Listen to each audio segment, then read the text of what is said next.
Walk into any store, what do you see? Made in China is everywhere. From cheap toys to high-tech gadgets, Chinese products have flooded the global market. It's hard to imagine life without them. But this dominance has sparked some serious concerns in the US and Europe. Why are these countries worried? Well, it's complicated. It's about jobs, security, and good old-fashioned economic rivalry. We're talking about a potential power shift with China at the center. This isn't just about some abstract economic theory. It's about real people losing jobs, industries disappearing, and the security of nations being put at risk. It's time to unpack this complex issue and see what's really at stake. For decades, China has been on a manufacturing tear, becoming the world's factory. Their rapid industrialization and focus on mass production have transformed the global economic landscape. They've perfected the art of making things cheaper and faster than almost anyone else. This efficiency has allowed them to dominate various sectors from electronics to textiles. This has been great for consumers who love a bargain. Affordable goods have flooded markets worldwide, making everyday items accessible to more people. But for businesses in the US and Europe, not so much. Many factories have shut down, unable to compete with China's low production costs. The US and Europe used to be the big dogs in manufacturing. They led the Industrial Revolution and set the standards for production and innovation. But China's rise has changed the game. Their investment in technology and infrastructure has propelled them to the forefront of global manufacturing. It's like a game of musical chairs, and China just pulled out all the chairs except one. The competition has become fierce, and many are left scrambling for a seat. This shift in economic power has left many feeling uneasy. Is China playing fair? The rapid changes have sparked debates and concerns globally. Are they using unfair practices to gain an advantage? Accusations of currency manipulation, intellectual property theft, and unfair subsidies are common. These are questions that keep politicians and economists up at night. The future of global trade and economic balance hangs in the balance as the world watches China's next move. Remember those bustling factories in the US and Europe? Some are now ghost towns. Jobs have been shipped overseas, leaving behind unemployment and economic uncertainty. Imagine being a steel worker in Ohio or a textile worker in Italy. You've spent your life building a career, supporting your family. Then one day the factory closes. Your job is gone, shipped off to a place you've probably never even been. It's easy to see why people are angry. They see Chinese goods as the enemy, stealing their livelihoods. But it's not that simple. Global trade is a complex web, and there are many factors at play. Let's talk about steel.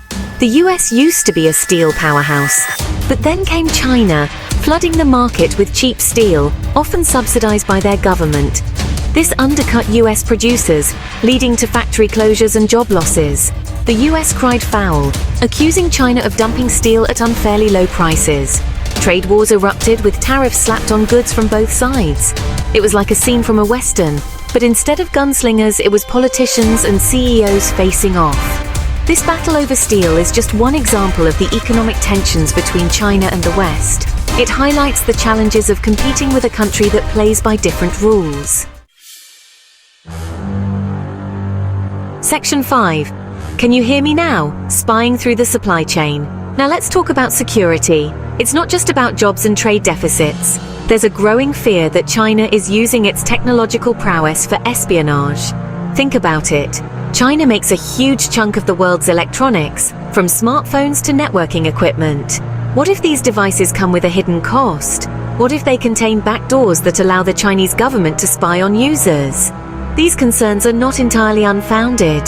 There have been documented cases of Chinese companies being accused of embedding spyware in their products.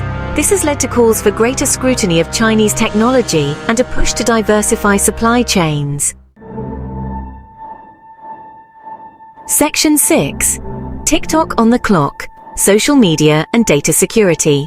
TikTok, the wildly popular video sharing app, has become a lightning rod in the debate over Chinese tech and data security.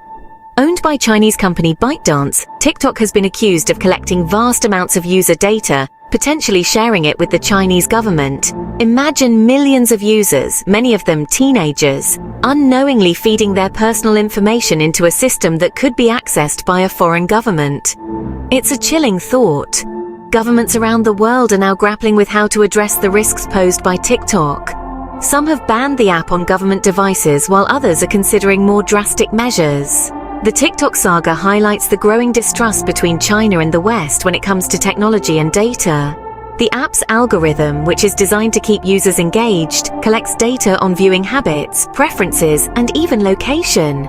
This data can be incredibly valuable, not just for targeted advertising, but also for more nefarious purposes. Cybersecurity experts warn that the data collected by TikTok could be used for espionage or to influence public opinion. The potential for misuse is vast and concerning. As users, especially young ones, continue to flock to the app, it's crucial for parents and educators to discuss the importance of data security and the potential risks involved. The global response to TikTok has been varied, with some countries implementing strict regulations and others opting for outright bans. The future of TikTok remains uncertain as the debate over data security continues to evolve. Section 7. A balancing act, cooperation and competition. So where do we go from here? It's clear that the US and Europe can't decouple from China entirely. Their economies are too intertwined. It's a delicate balancing act. On one hand, the West needs to protect its economic interests and security. On the other hand, it can't afford to completely alienate China, a major economic and geopolitical player. Finding the right balance will require a nuanced approach, one that combines cooperation in areas of mutual interest with competition where necessary. It's a complex challenge with no easy answers. Section 8. Breaking up is hard to do. Decoupling from China. Some argue that the only way to truly protect Western interests is to decouple from China completely. They advocate for bringing manufacturing back home, reducing reliance on Chinese goods, and finding alternative sources for critical materials. This decoupling approach has gained traction in recent years, particularly in light of the COVID-19 pandemic, which exposed the fragility of global supply chains. However, decoupling from China would come at a cost. Consumers would face higher prices, and businesses would have to adjust to new suppliers and potentially less efficient production processes. The economic impact would be significant, and it's unclear if the West is willing to pay the price. Section 9. Finding the way forward, collaboration and competition. The relationship between China and the West is complex and constantly evolving. It is a dynamic interplay of economic interests, political ideologies, and cultural exchanges. There are no easy answers, and simplistic solutions are unlikely to work. The challenges are multifaceted, requiring deep understanding and strategic thinking. Moving forward, a more nuanced approach is needed, one that combines elements of competition and collaboration. This approach must be flexible and adaptable to changing circumstances. This means engaging with China on issues of mutual interest, such as climate change and global health, where cooperation can lead to significant advancements for all parties involved, while also standing firm on issues like human rights and unfair trade practices. Balancing these priorities is crucial for maintaining integrity and fairness in international relations. It also means investing in domestic industries, diversifying supply chains, and fostering innovation at home to reduce vulnerabilities, and reducing reliance on Chinese goods where possible. This strategy can help build resilience and ensure economic stability. It's about finding a sustainable path forward, one that recognizes the realities of a globalized world while also protecting national interests. This requires careful planning and international cooperation.